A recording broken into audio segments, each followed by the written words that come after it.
2025 കേട്ടോ എൻ്റെ ട്രാവലിംഗ് എന്നുള്ള ആ ഒരു സ്വപ്നം ഞാൻ പൊടി തട്ടി എടുത്തിട്ട് പിന്നെ അതിൻ്റെ പിറകെ പോകാൻ തുടങ്ങിയത്. ട്രാവലിംഗ് തുടങ്ങിയപ്പോൾ തന്നെ ഞാൻ തിരഞ്ഞെടുത്തത് നോർത്ത് ആ സൈഡിലായിരുന്നു കേട്ടോ. അതിൻ്റെ ഒരു റീസൺ എന്താണെന്ന് വെച്ച് കഴിഞ്ഞാൽ നമ്മൾ +2 വരെ സെക്കൻഡ് ലാംഗ്വേജ് ഹിന്ദി ആയതുകൊണ്ടും ഹിന്ദി സിനിമകൾ പണ്ട് കുറേ കണ്ടതുകൊണ്ട് തന്നെ അത്യാവശ്യം ഒരു അറുമുറി ഹിന്ദി അറിയാം എന്നുള്ളത് കൊണ്ടുമാണ് ആദ്യം തന്നെ കുറച്ച് ദൂരം ഞാൻ തിരഞ്ഞെടുത്തത്. പിന്നെ നോർത്ത് സൈഡ് തിരഞ്ഞെടുക്കാനുള്ള വേറൊരു റീസൺ എൻ്റെ ആരോഗ്യപരമായ ചില കാരണങ്ങൾ കൊണ്ട് ഒരു 5-6 വർഷം കൂടെ കഴിഞ്ഞ് കഴിഞ്ഞാൽ എനിക്ക് ഒറ്റയ്ക്ക് കുറേ ദൂരത്തോട്ട് യാത്ര ചെയ്യാൻ സാധിക്കില്ല എന്നുള്ള ഒരു ആത്മവിശ്വാസക്കുറവും കൂടിയാണ് കേട്ടോ. നമ്മുടെ അടുത്തുള്ള സ്ഥലങ്ങളൊക്കെ ആണെങ്കിൽ നമുക്ക് എപ്പോൾ വേണമെങ്കിലും പോയി വരാമല്ലോ, അങ്ങനെ ഒരു ചിന്ത ഉണ്ടായിരുന്നു. പിന്നെ എന്നോട് എല്ലാവരും ചോദിക്കുന്നൊരു ചോദ്യമാണ്, എങ്ങനെയാണ് സ്വപ്ന ഈ സ്ഥലങ്ങളൊക്കെ കണ്ടുപിടിക്കുന്നത് എന്നുള്ളത്.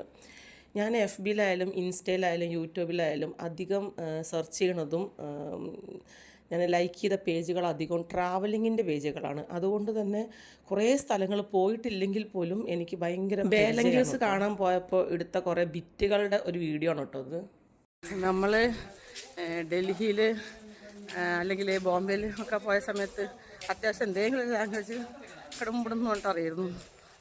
ഇതിപ്പോൾ ഇവിടുത്തെ ആൾക്കാർക്ക് തെലുങ്കല്ലാണ്ട് വേറൊരു ഭാഷയാണ് കേട്ടോ. എനിക്കാണെന്ന് വെച്ചാൽ അതിൻ്റെ ABCD അറിയില്ല.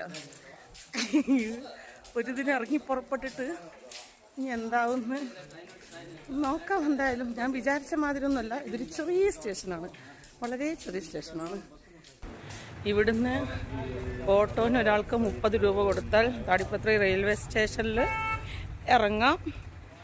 എന്നിട്ട് അവിടുന്ന് ബസ്സിന് പോകാനാണ് ഇവിടെ അന്വേഷിച്ച് പറഞ്ഞത്. അപ്പോൾ നമുക്ക് അവിടെ എത്തിയപ്പോൾ ഓട്ടോൻ്റെ വീഡിയോ എടുക്കാനൊന്നും പറ്റിയില്ല കേട്ടോ. കാരണം എന്താ വെച്ചാൽ എല്ലാവരും ഭയങ്കര തിരക്കായിരുന്നു, പെട്ടെന്ന് കയറുമെന്ന് പറഞ്ഞിട്ട്. അപ്പോൾ എൻ്റെ അപ്പോഴത്തെ ആ ഒരു എന്താ പറയുക പൊട്ടബുദ്ധിക്ക് ഞാൻ ആ ഓട്ടോൻ്റെ ബാക്കിൽ കയറി സ്ഥലം പിടിച്ചു. എൻ്റെ അപ്പുറത്തൊരു ലേഡി ഇരിക്കുന്നുണ്ട്, അതുകൊണ്ടാണ് ഞാൻ ഇന്നെ മാത്രം ക്ലോസപ്പായിട്ട് എടുക്കുന്നത്. എനിക്ക് ഇനി വേറെ ഭാഷയിൽ കയറി കേൾക്കാൻ വയ്യ. അല്ലെങ്കിൽ ഇവിടെയുള്ള ആൾക്കാർ ഇന്നെ അന്യഗ്രഹ ജീവിൻ്റെ അതി നോക്കുന്നുണ്ട്. തമിഴ് ഇവർക്ക് പിന്നെയും മനസ്സിലാവും, പക്ഷേ തെലുങ്ക് മലയാളം അത്ര വശമല്ലല്ലോ. ഉച്ചയ്ക്ക് 1 മണിക്ക്, അതായത് ആ നട്ടപ്പൊരു വെയിലത്താണ് ഞാൻ താടിപത്രി റെയിൽവേ സ്റ്റേഷനിൽ ഇറങ്ങിയത്.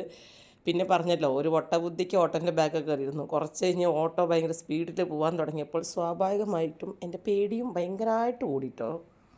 കയ്യിൽ ഫോണും ബാഗും, പിന്നെ എനിക്ക് ഇരിക്കാൻ അത്ര കംഫർട്ടബിളും ആയിരുന്നില്ല. പിന്നെ ആദ്യമായിട്ടൊരു പറ്റിയ ഒരു എക്സ്പീരിയൻസ്, അത്രേ ഉള്ളൂ. നമ്മൾ ഓട്ടോ ഇറങ്ങി, അതിൻ്റെ നേരെ ഓപ്പോസിറ്റാണ് ബസ് സ്റ്റാൻഡ്. കാണിച്ചാലേ നമ്മുടെ ബസ് സ്റ്റാൻഡിലേക്ക് ഉള്ളിലേക്കുള്ള വഴി. ഒരു ബസ്സാണ് നിൽക്കുന്നുണ്ട്, പോയി ചോദിച്ചോക്കാം. ഓരോ അരമണിക്കൂർ കൂടുമ്പോഴും ഇവിടുന്ന് ബേലം കേവ്സ് വഴി വേറെ ഏതൊരു സ്ഥലം, എന്താണ് ബലകലപ്പള്ളി ഒന്നെന്തോ പേര് പറഞ്ഞു. അപ്പോൾ അത് നമുക്ക് ചോദിച്ച് പോവാം. വളരെ ശോകമാണ് ബസ് സ്റ്റാൻഡിൻ്റെ അവസ്ഥ കാണിച്ചത്. ഇതാണ് ബസ് സ്റ്റാൻഡ്. ഭഗവാനെ, മൊത്തം തെലുങ്കാണല്ലോ. ചോദിക്കട്ടെ. ഇതാണ് നമ്മുടെ ബാക്കിൽ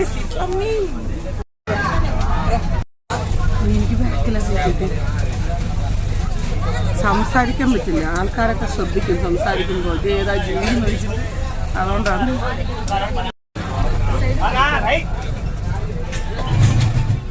ബസ്സിൻ്റെ വീഡിയോ ഒക്കെ എടുക്കാമെന്ന് വിചാരിച്ചു കേട്ടോ. പക്ഷേ അപ്പോഴേക്കും ബസ് വന്നപ്പോൾ ഞാനും അതിൽ ചാടിപ്പിടിച്ച് കയറി. ഇരിക്കാൻ സീറ്റ് കിട്ടിയിട്ടില്ലെങ്കിൽ നമ്മൾ അത്രയും ദൂരം നിൽക്കാമെന്ന് പറഞ്ഞാൽ അത് നമുക്ക് പറ്റില്ല. അപ്പോൾ അത് കാരണം ചാടിപ്പിടിച്ച് കയറി ടിക്കറ്റ് എടുത്തു വേഗം. അവർ പറയുന്നുണ്ട്. ബസ്സിൻ്റെ ഗ്ലാസ്സിൽ കൂളിംഗ് ഫിലിമൊക്കെ ഒട്ടിച്ചുകൊണ്ട് കുറച്ചൊരാശ്വാസം ഉണ്ടായിരുന്നു ചൂടിന്. നമുക്ക് ബേലം കേവ്സിലോട്ട് താടിപ്പത്രി റെയിൽവേ സ്റ്റേഷനിൽ നിന്ന് 30 കിലോമീറ്ററാണ് കേട്ടോ ദൂരം. ഈ പോകുന്ന വഴി മുഴുവനും നിറയെ കൃഷിസ്ഥലങ്ങളുണ്ട്. പിന്നെ നമ്മൾ കരിങ്കൽ ക്വാറി എന്ന് പറയണില്ലേ, അതേമാതിരി അവിടെ കടപ്പക്കലുണ്ടല്ലോ, നമ്മൾ ഈ കിച്ചണിലൊക്കെ എന്താ പറയുക സ്ലാബ് വയ്ക്കില്ലേ, അങ്ങനത്തെ കല്ലുകൾ ഇഷ്ടംമാതിരിയുള്ളൊരു സ്ഥലത്ത് കൂടെയാണ് നമ്മൾ പോയിക്കൊണ്ടിരിക്കുന്നത്. വേറൊരു കാര്യം ശ്രദ്ധിച്ചത്, അവിടെ ബിർള സിമൻറ്റ്, അൾട്രാടെക് സിമൻറ്റ്, ഇതിൻ്റെയൊക്കെ ഫാക്ടറികൾ കാണാം കേട്ടോ.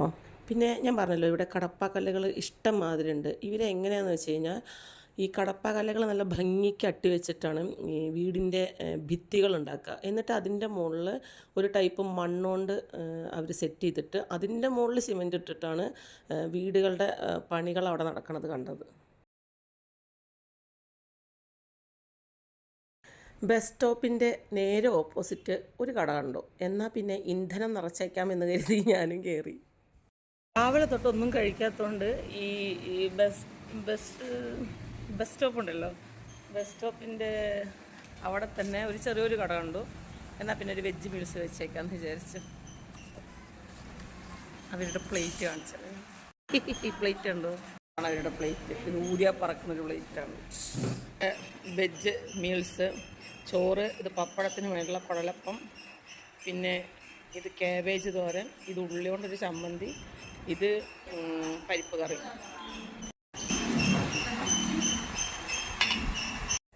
ഞാൻ ആദ്യമേ പറഞ്ഞല്ലോ, ഇത് ചെന്നൈയിൽ നിന്നും ബേലങ്കേഴ്സ് വരെ എത്തിപ്പെടുന്ന എന്താ പറയുക, നേരത്തെ എടുത്ത വീഡിയോസിൻ്റെ ബാക്കിയുള്ള കുറച്ച് അല്ലറ ചില്ലറ വീഡിയോസ് മാത്രമാണ്. വിശദമായിട്ടുള്ള വീഡിയോ ഞാൻ ഓൾറെഡി യൂട്യൂബിലൊക്കെ അപ്ലോഡ് ചെയ്തിട്ടുണ്ട്. അപ്പോൾ അതെല്ലാവരും കയറി കാണണം കേട്ടോ. ഈ ചെന്നൈയിൽ നിന്ന് വരുന്ന ആൾക്കാർക്ക് വല്ല സംശയവും ഉണ്ട് ബേലങ്കേഴ്സ് വരെ എത്തിപ്പെടാൻ എന്ന് വെച്ച് കഴിഞ്ഞാൽ തീർച്ചയായിട്ടും എന്നോട് ചോദിക്കാവുന്നതാണ്. കാരണം എന്താണെന്ന് വെച്ച് കഴിഞ്ഞാൽ ഞാൻ വളരെ കഷ്ടപ്പെട്ട് വിഡ്ഢിത്തരങ്ങളൊക്കെ കാണിച്ചു പോയത് കൊണ്ട് ഞാനൊന്നും മറക്കില്ല. അപ്പോൾ ഇത്രയേ ഉള്ളൂ. ബൈ.